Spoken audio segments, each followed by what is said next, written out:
Hello, everybody. So we are again in the suspension talks. This time will be with Dave Navarro. We need just to wait till he accepts the invitation. Sorry for the chain of plans we are not doing in the normal Zoom, but I will upload it in 9 o'clock. So you can watch it. Sorry again, it's not live. Let's wait till he accepts. There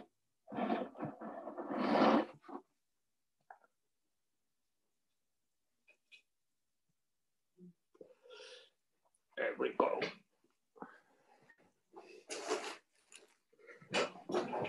Hello. Hey, how are you? How are you? Can you hear me? I can hear you good. Can you hear me? Yes, perfect. Okay, great. So thank you again for accepting to be part of these suspension talks. Of course, it's my pleasure, man. You know, I normally I don't talk about it much to people because the general public doesn't get it, and it's not my job to make them get it, but someone like yourself, I'd be happy to talk to. So thank you for having me. Yeah, thank you so much for accepting one more time. Normally, I like to start with a small intro. So Okay. if you can present like who you are, how old are you, where are you coming from? Yeah, my name is Dave Navarro. I am 53 years old. I live in Los Angeles, California. And I've been involved in suspension now for maybe 10 or 11 years, something like that. And I play music. I'm in a band called Jane's Addiction. And I used to do a television show called Ink Master, which was about tattoo culture. And growing up in Los Angeles, you know, I spent a lot of time in the 80s in really interesting counterculture environments. I'm sure you know who Ron Athey is. And I used to go see Ron Athey shows where he would spray his own blood on the audience and just really avant-garde performance art stuff. So I've always had an affinity for extreme performance, whether that's music, whether that's tattooing, whether it's suspension. You know, it's an extreme performance. So that's my history. You know, I think that my first interest in the subject, I was young enough to buy that first research book that had fakir in it, and I went to the bookstore here called Amok, and that's the only place you could get it. And there was the research book, and they showed fakir doing his Sundance ritual, among other things. And I was just fascinated by that. And I researched, you know, the Okipa, whatever the tradition was around that. And so I've always had a fascination with his work, with Ron Athey's work. And this is long before I even tried it. I mean, this was in 1985, 1986. And I didn't personally get into suspension until, you know, maybe in the mid 2000s. After you was watching these modern primitives books till you realized to do the first suspension, how was the first one and where? The first one took place at a friend's loft downtown Los Angeles, and my buddy Steve Truitt from Ascension was my, you know, facilitator. And it was, you know, he told me that the way to do it was your first suspension, 4 hooks. And I was like, okay. I didn't realize that it was worse than 2. Much rather have 2. So we did 4, and it was really intense, and I wasn't very animated. I kind of really went inside and really tried to transcend the pain, but it was beautiful, and I was instantly obsessed with it. You know, as a human being, I've faced a lot of really horrible situations in my life. And so overcoming obstacles or fears is something that is really inspiring to me. And so as soon as I realized that suspension looked scary to me, I knew I had to do it. Does that make sense? Yeah, of course. I just had to. So Steve Truitt hung me for the first time. My first several times. After my 4-hook intro, then we did a bunch of just 2-hook, Gilson hooks, black sheep hooks, whatever I could get. And then I started getting more animated and swinging around and jumping off of things, and really started getting into the flow of what that was all about. And once we did about 20 of those, I moved on to other positions, lotus position, coma, Superman, crucifixion, knees. I got so immersed with the community. There's such a great sense of community, and everybody is so loving and supportive. And I mean, you have different crews that are kind of against each other, at least a couple of years ago. I don't know what it's like now, but for the most part, and I was a member of CORE, which was run by Steve Joyner. And I attended APP for a couple of years to learn piercing practices and biohazard and exactly how to facilitate other suspensions. So I got to participate in hanging a lot of people. And a lot of that came from going to SUSCons, different SUSCons. Alan Faulkner would throw his Dallas SUSCon, and I would attend that. Hove over in Norway had Wings of Desire, and I've been to that. And he's hung me a bunch of times, and I was instantly addicted to it. And it became something that was similar to, you see rock climbers climb unbelievable heights without ropes, and you ask yourself, why would they do that? And it's the same thing. It's because there's a fascination, there's a deep appreciation, there's a strength, and there's also a true vulnerability. You have to let go. You have to look. And I, as a human, I carry a lot of fear. We all do. And whether it's from past trauma or just fear of others or fear of the unknown world or fear of what's next for you, I saw suspension as a meditation to get through fears. So for instance, if I can do a 10-point lotus that is stagnant in a box rather than no swinging, you're just hanging there. There's no, if I can do that, then I can pretty much interact with anybody. So I would take my suspension experiences and put them into my own life and get through uncomfortable situations that way. But I just found that the practice was so beautiful, and some of the rigging that these guys do with the rope work is just an art form unto itself, And I just really fell in love with the community, and I fell in love with my group, and I fell in love with supporting others, even if I was just on bio and cleaning and making sure that someone's not bleeding out or watching for a tear or just whatever it is. Felt good to be there and give back to somebody else. And I've had the honor of doing shows with Lady Samar is one of my tightest, oldest friends. And she did a Superman. And then from her, she had 10, I think 8 or 10 hooks in the back, 8 or 10 hooks in the front. And then I did the coma underneath her, and it was tandem, and we spun.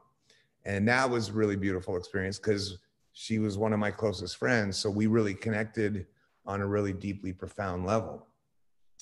But yeah, so my experience with suspension has always been positive. It's always been I always get something from it, whether it's here at my house. A couple years ago, I used to throw a suspension party every weekend over my pool. When we would set up a rig and have a swimming pool, and we would play in the pool and swing above the pool. And as a result of COVID, I haven't been able to do that this year. But that's my favorite time is flying and being up in the air. And sometimes my experiences are very different. Sometimes they're really emotional and they get to the core of something that I'm not addressing. Sometimes they're just fun, which is also great. Sometimes it's just badass. There's so many aspects to it, and you can approach it with a different mindset every time. You can approach it with an intention to get through something. You can approach it for fun, and you can approach it just because you feel like doing it and you miss it. And I've done all those things, and I've applied all those things.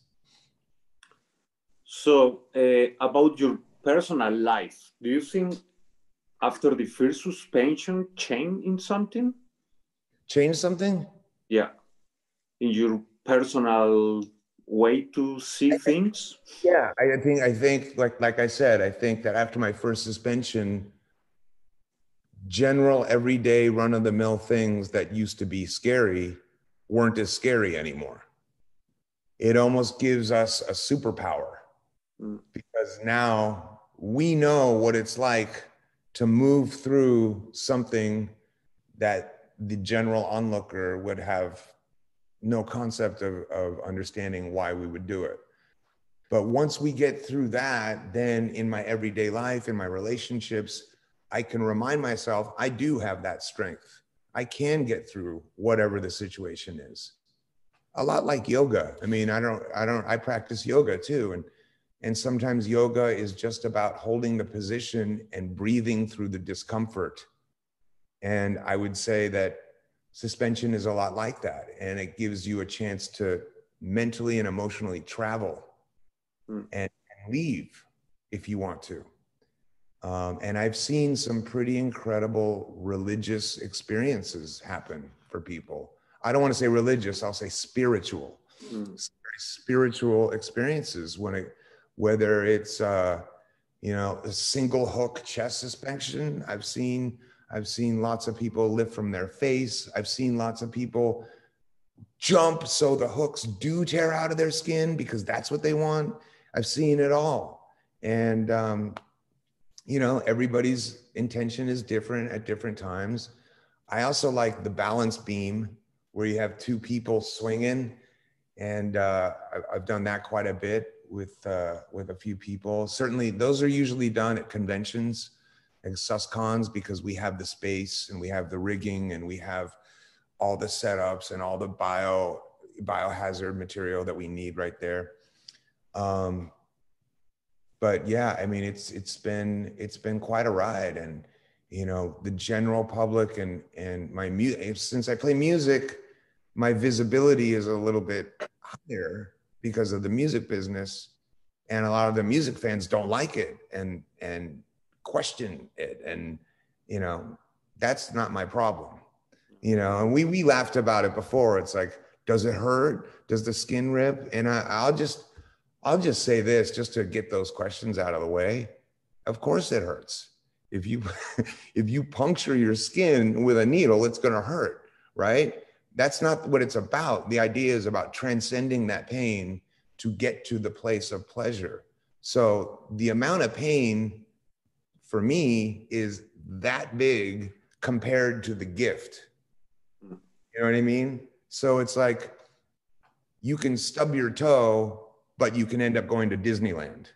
It's worth it, And then people ask if the skin can tear, and I've seen it tear. It has on me, and that's usually, there's a multitude of reasons. Sometimes people want it to. Sometimes the piercing isn't deep enough. But I have personally not had any problems with any tearing, any excruciating amount of pain with any healing. It's always been, and I'm a bleeder, you know, I bleed a lot. And, but I've never had any of the things I've seen. And I've rarely seen things go wrong. I had one friend named Robbie who, oddly enough, the rigging broke and he broke his leg. So it was more a matter of the rope work rather than the hooks. The hooks didn't tear, the rigging tore. So that was on, you know, whatever team put that together, maybe they want to look at what they were doing, but that's the only injury I've heard of. And that was a freak accident, you know, and it wasn't suspension related. It was facilitator error.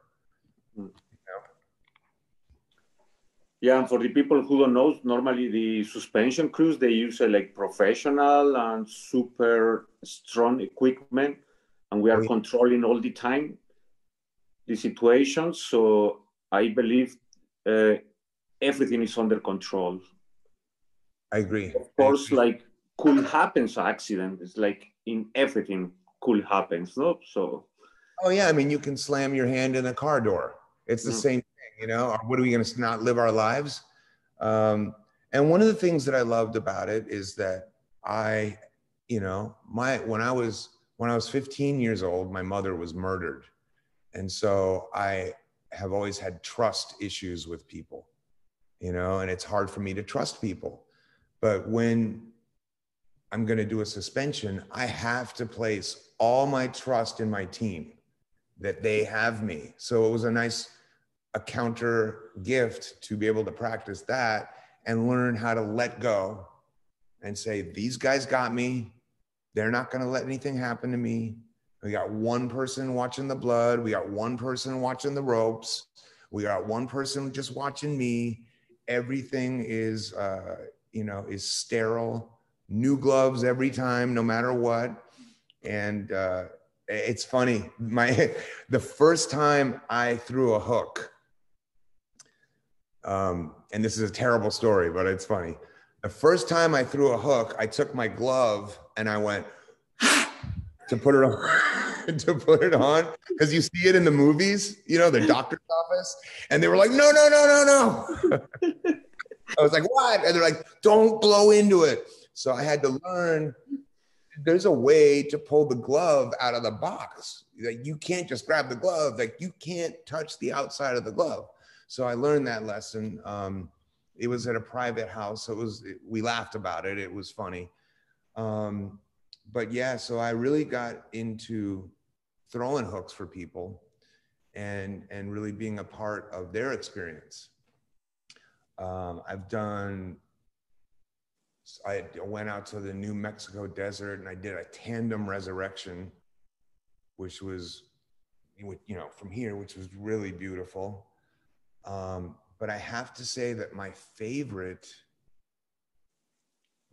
ones have been crucifixions. And I don't know why. I think that just being unable to move, really swing the arms and just kind of get into that flow, and whatever happens is, for me, the most comfortable. I don't know why. Same thing with the Superman. I love it. Well, when I was at Wings of Desire, when I was at the Oslo Suscon, I did a coma. And that was really nice. And we had to roll up paper towels behind my head. You know, it's like, it's so funny. They make all the different styles of hooks. They make all the carabiners and the rigging and the rig. And I have, you know, all kinds of rigs. I got you know, some of the greatest rig makers and that are out there. Jared comes to mind. And, but when it comes to like a weight over your head, it's just, it's, you know, it's this. Here you go. But next time, maybe I'll invent a pillow. But I would say that we have now. Oh, is that right? Okay, good. Yeah, we have like a bandage, like a band, something just for the head. Yeah. Or In that case, I'd love to put a hook in the forehead. Oh, that's nice. I call it. I never had hooks in the face. I had them in the throat when we've done like pulls, like get 30 people together by our hooks and just pull. Those are really beautiful and those are really connective. But yeah, so I would say that my Oslo experience was one of the most fun experiences, doing that coma and then going offsite and doing some nature suspensions, which I really love, because it's just, you are as close to your truth as you can be. You're strong, but you're vulnerable. You're in nature. I mean, it's just I can't think of a more beautiful setting. And then if you think back to the ancient Sundance ritual, that's where they were. And so I think that's my favorite. We used to climb out in the desert. We would go drive way out in the desert and climb incredible mountains and go through these paths to kind of come down into this little oasis where there's a little lake and trees, and we would just get together and suspend from there. And you know, it's just an absolute beautiful thing. And when we are in the process of setting up, preparing, going, executing, my thoughts of the outside world are gone. And I love that. I'm not worried about bills. I'm not worried about the phone. I'm not worried about the relationship. I'm not worried about anything. We're just here experiencing. And, you know, my troop core, which is, we have a very strict ethic in terms of, you know, how you eat and drink and live prior to the suspension and after the suspension. You know, no drinking. We don't, no drinking. It tends to make you bleed too. No aspirin, things like that. So there's a very regimented way to do this. And I think if any message that I would want to say to anybody interested in suspension is to make sure that you join up with a team, and that you join up with people who can teach you everything, every aspect, from how to remain biohazard free to just where everything goes on the table, where the biohazard trash is.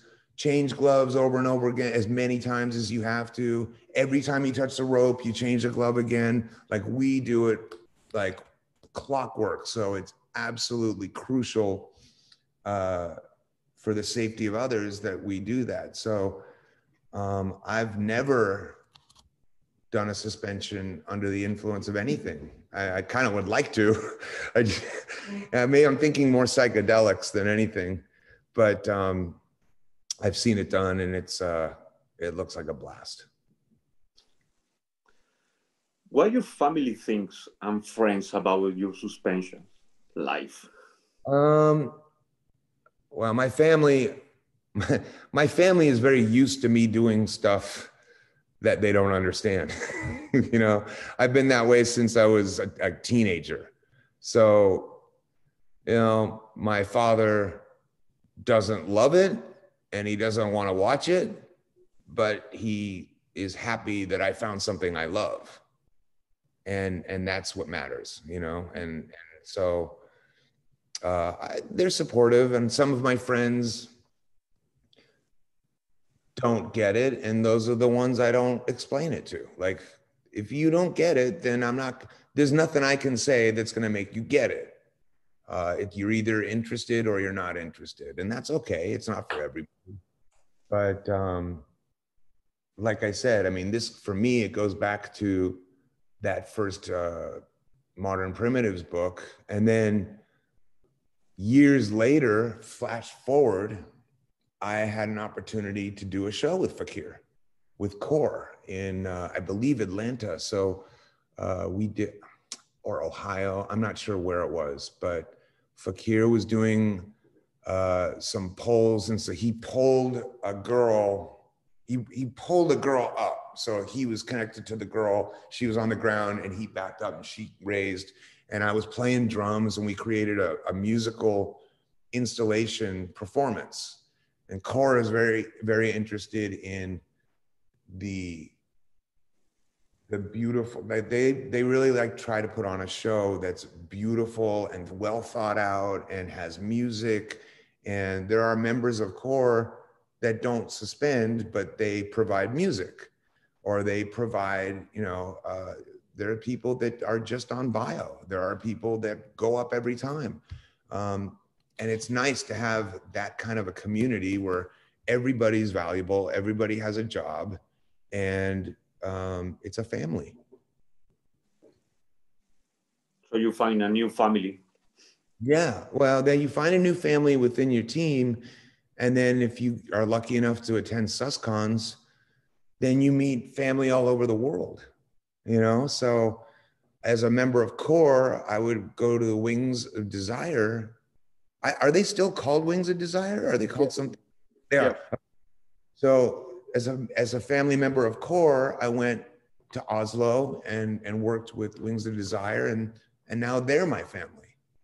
And I fell in love with it so much that my band Jane's Addiction would suspend 2 girls during every show.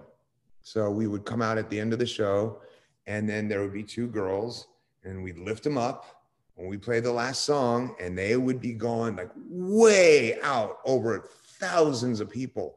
And to talk to these girls when they come down, how exhilarating it was for them and how excited they were and how beyond description it was beautiful to see. And they loved it so much that it was a little dangerous because they would have to do it every night. So one night would be a back suspension. And then while that's healing, the next night we're doing knees. Do you know what I mean? And then the next night they have to maybe bring in somebody else. And the beautiful thing about this community being so small and tight knit is that for a band like us, when we're touring, we can find people in every city. And there's no shortage of people that want to come out and be a part of the show. And so I think I brought a little bit of that into the Jane's Addiction shows. And then in the same breath, there's a lot of the suspension community that doesn't like that and frowns upon that. They say their thinking is it should be personal, it's private, it's not for public consumption. And they get really protective of it. And I understand that. But my band has always been one that pushes the limits, pushes the boundaries, pushes what people can take and handle and watch and educate at the same time. So I feel that we were bringing our audiences something they'd never seen before, and maybe give them the message that we can really do anything we want. And so that was my experience with that. And I loved there's nothing better. I mean, being a suspension artist myself, when I'm playing in a band and I'm playing in a song, and then I look up and there's one of my friends 30 feet above my head. So, I mean, it's just the most amazing combination of everything I love. It's suspension, it's music, it's performance, it's art. It's, in fact, I would say that my band is more of a touring art installation than a band, because we don't make a lot of records. We play the same songs every night, but so I think of it more as an installation. But bringing out the girls that would come out with us was just such a great joy to have in the shows. And then finally, a couple of years ago, I did a performance in Los Angeles where I was playing a drum, like a big tribal drum. And then at one point, I go up.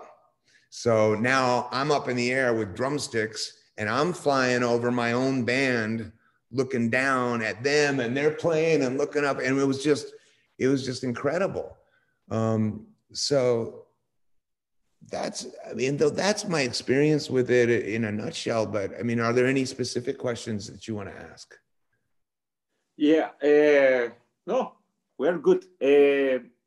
About the other guys from the band, what they think? They try it? No, one of the members wants to and is very fascinated. I remember one of my one of my favorite suspensions actually was in Oslo when we were on tour and we had a day off. And so me and Steve Truitt and Hove went Hova or Hove? Hove. Hova. So we went out to the just some body of water and there was a tractor with the with the tractor was just up like this. And we were like, that looks good. And so I just suspended from the big scooper of the tractor. But once I was going, I'm looking at Oslo, I'm looking at Norway, and I'm snow-covered mountaintops and beautiful water. And there was no place closer to a spiritual connection for me, you know? So it was that time that my drummer expressed an interest. We haven't gotten him up yet. The other guys, it's not for them, and that's okay. But they still love the practice and embrace the practice and love having the performers with us every night. I just happen to be one of the ones that I want to experience everything before I die, you know, and God only knows what kinds of things I'll fall in love with and that will save my life. And I even tell you that I'm an ex-heroin addict. I used to shoot heroin and coke for years and years and years and years. And on a particular level, like my work in suspension helped me stay away from that because I had a new outlet and I viewed it as a healthier outlet. You know, if you get past hooks, if you get past blood, which is what people freak out about, right? If you look just beyond that, what is it really? People who love each other and care about the same thing, holding space for another person, that's the most beautiful thing there is, you know? So it makes perfect logical sense to me.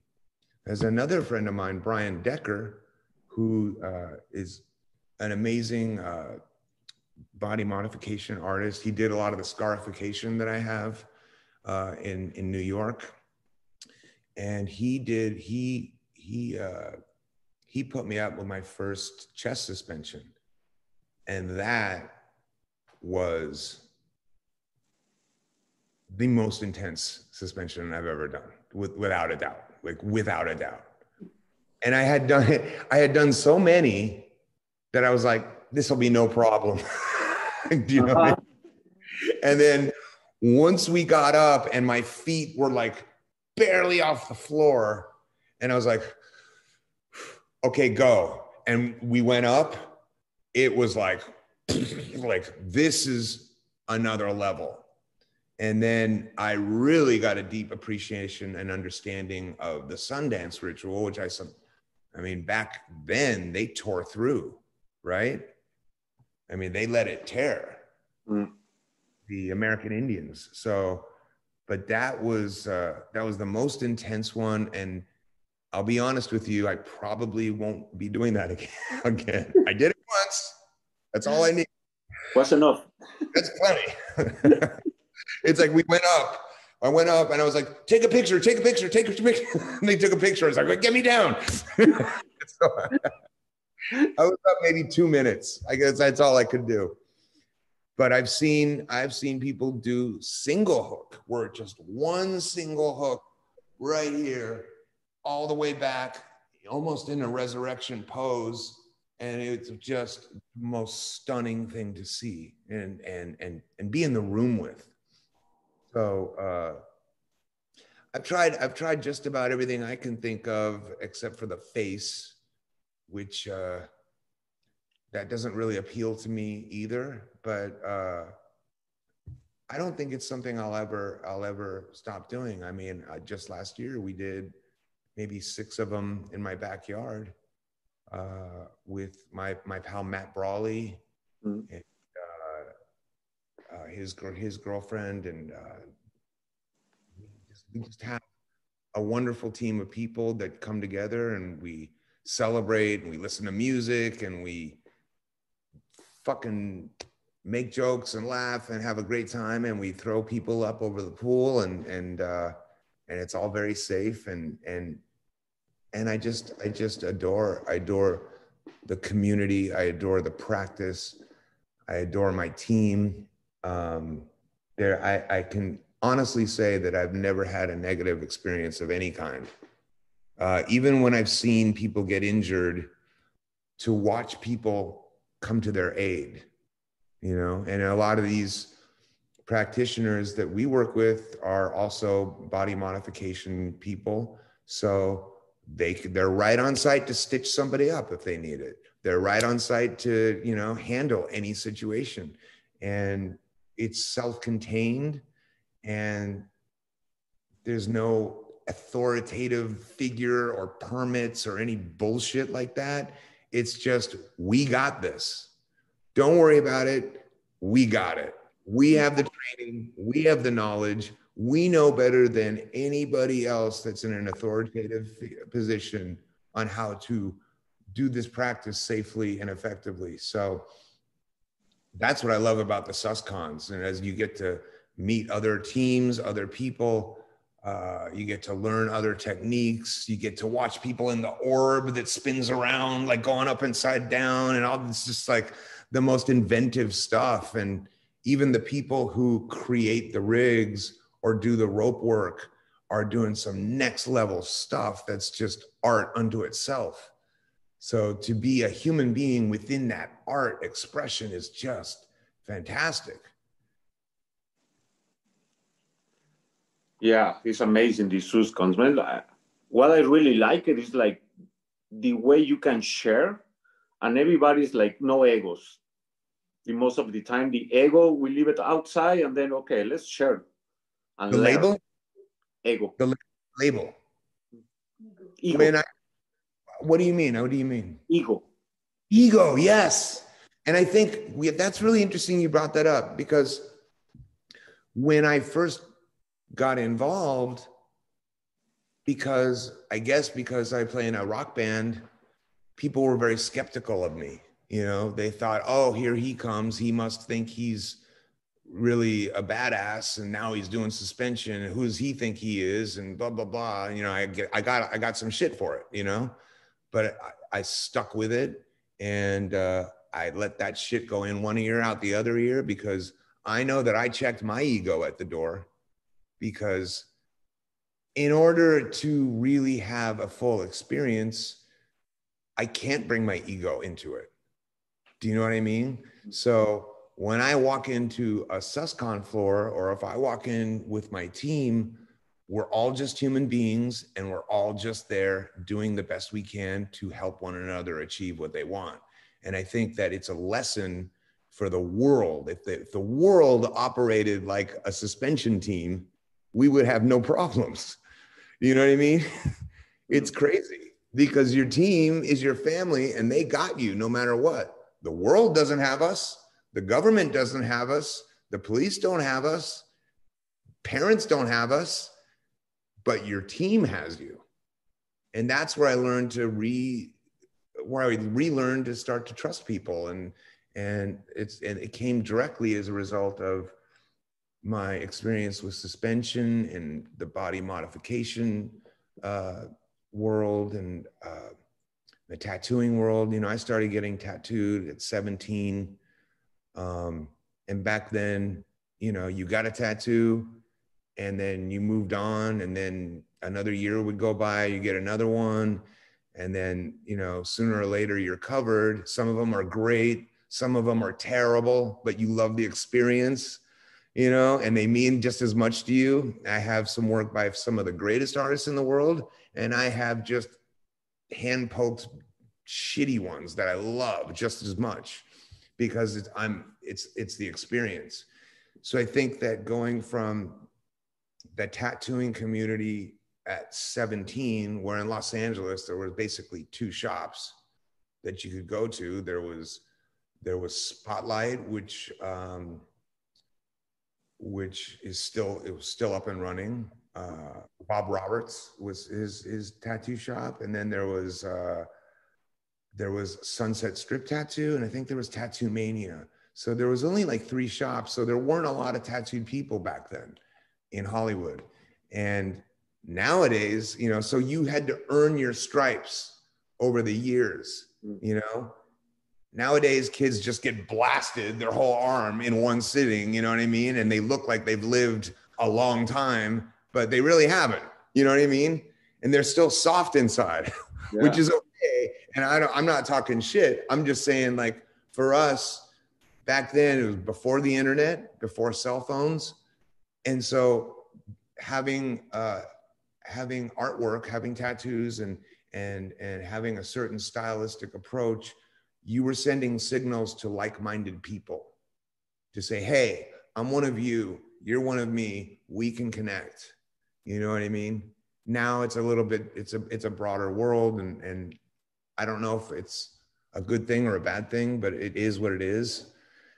But the fact of the matter is that I think that I've always been very drawn to the idea of finding pleasure through pain.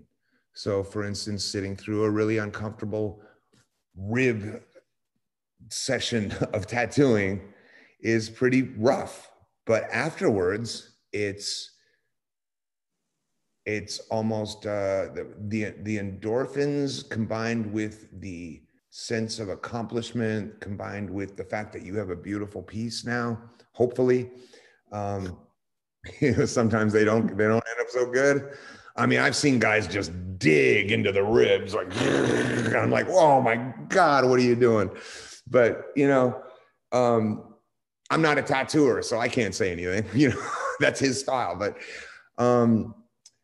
yeah, I think it's been a very natural progression. I think that, you know, I also, in the late 80s and in the early 90s, there was a lot of underground, super underground rubber clubs and fetish clubs and vinyl clubs that I would go to. And and that was super duper underground because, like I said, there was no phones, there was no internet. Like, you just had to know, and you would show up and it would be an abandoned bank building that somebody broke into. And then you would sneak in this one way, and there'd be all these people doing all this really amazing stuff and dressed in the most craziest thing, and bloodletting and piercings happening, and even just needle play with, you know, with whatever's going on. And that, to me, I think because I was a heroin addict, the blood I was very comfortable with, you know, because I would be shooting myself up every day anyway. And so I think that I found something that kind of has that sensibility to it, but I'm not shooting drugs. I'm getting blasted into the cosmos, which is way better. When you stopped with the heroin? Probably maybe 15, 20 years ago. Wow. Yeah. Congratulations. Yeah. Thank you. Yeah, it was, well, even that was back in those days. Like, now you can just text somebody or send call someone and say, hey, I need whatever. We had to go on the street and find a dealer in the shittiest part of town and risk our lives just to get the drugs. And half of the time they would sell you bullshit. They would sell you dirt. They would sell you coffee. They would sell you tar that's like on a telephone pole, and wrap it up and tell you the cops are out. And here, take this, go fast, the cops are out. And you go home and you're beat. You know what I mean? You're looking at something, you're like, fuck, man. And you try and shoot it anyway, in case there's a little heroin in there. And there's not. So I was and then even when I quit using heroin, I still continued using needles in other areas where it was either just to extract blood for blood play, or for whatever intimate reasons. If I was with a girl that was like-minded, we would get into that. But I certainly wouldn't encourage anyone to do that on their own. Now, I'm just saying these were my experiences as a 19, 20-year-old kid who didn't have a way to learn other than to try it out on himself. And luckily I made it. I made it through. Good. Yeah, it's crazy now. Like, for example, when I started, it was the same, no? There was no internet. I got these Modern Primitives books. Same. Was, yeah, it changed everybody's life, didn't it? Yeah, it's crazy, man. Everybody I make the interview, everybody mentioned that book. Every time. That's the book, man. Especially people. How old are you? 46. 46, 53. So we're of the same era. And that book just shaped everybody's life. As soon as we saw Fakir, he became a superhero. Yeah. You know? And I still have to pinch myself because I got to perform with him, which is just like, it's such a blessing because he's the godfather of everything that I knew and love in the body mod and suspension world. And here he is on stage with me. And the only thing I can make a comparison to is one of my favorite bands is the Velvet Underground. And I had an opportunity to perform with Lou Reed before he died.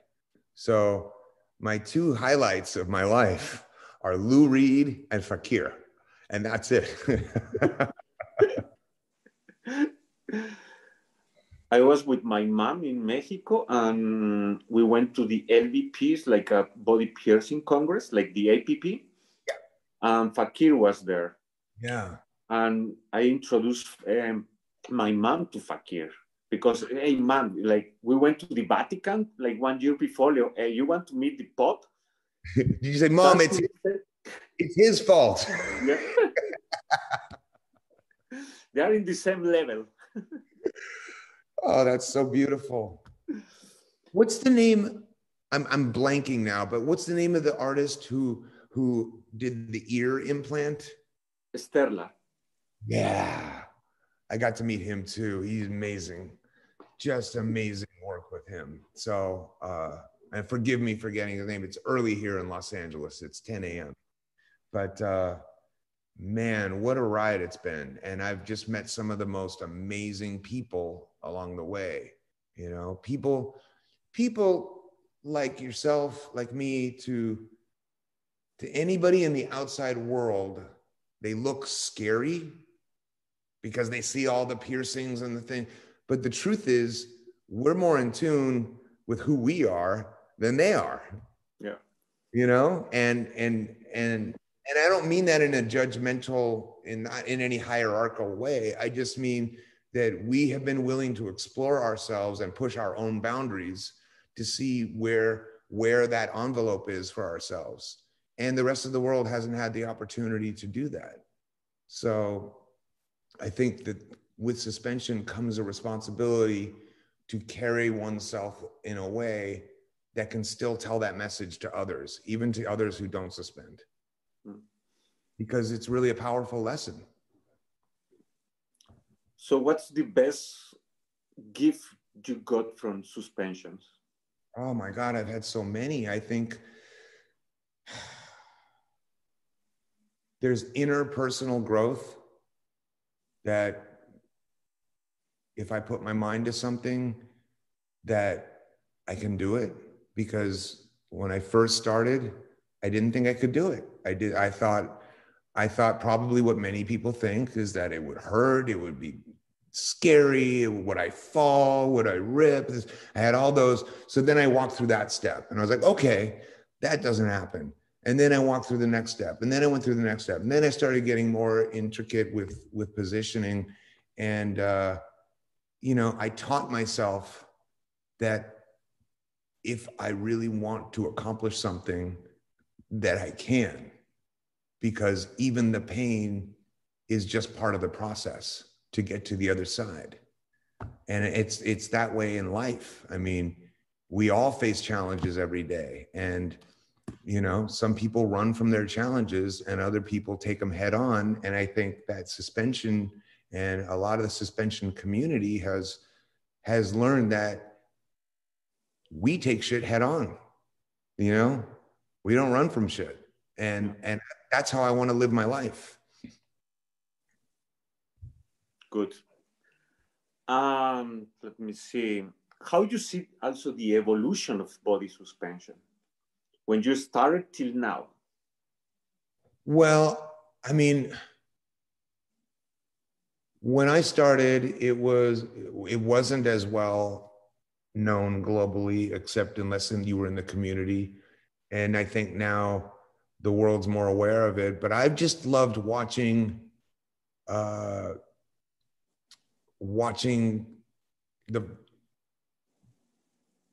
beauty in terms of like how creative people are getting with just their rope work and rigging and design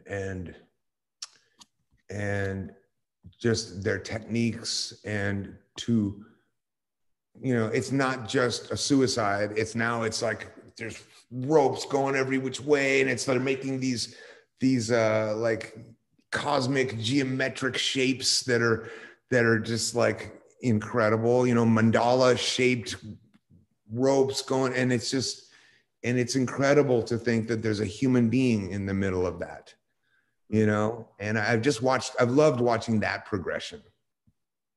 And I think that there are more, I think that it's a slippery slope, because when I was really active in the suspension community, we wanted people to understand, but we didn't want people to understand. You know what I mean? Like we want to keep it to ourselves. Do you know what I mean? So it was tough. Like I think more people in the world know about it and are familiar with the practice, and that it happens all the time, and it's safe, and people really gain a lot from it. But it's hard. It's like when you have a band that you fall in love with, and they're your band, and you go see every show, and then they get a big record deal. Now the whole world loves that band, and you're like, wait, that was my band. You know what I mean? Like, don't take my band from me. So it's a little bit like that. Like we walk a fine line of wanting to share everything and wanting to keep it to ourselves because it's special. And we don't want to attract people that don't find it special and just want to ogle and just want to. That's what I love about the Wings of Desire Suscon is that they give one day for people to bring visitors. And if you want to hang and have someone watch, there's that day. But apart from that, unless you're on a team, you can't come. And I like that because we get to share it with who we want to share it with. But at the same time, it's still special. And I would say that where we hold the Oslo Suscon it's a cathedral. You know, it's a church. It's a place of spiritual growth. And I've never seen anybody come down from a suspension and say, I wish I didn't do that. Nobody does. Maybe to finish, because you give me more time like we was expecting, I really appreciate.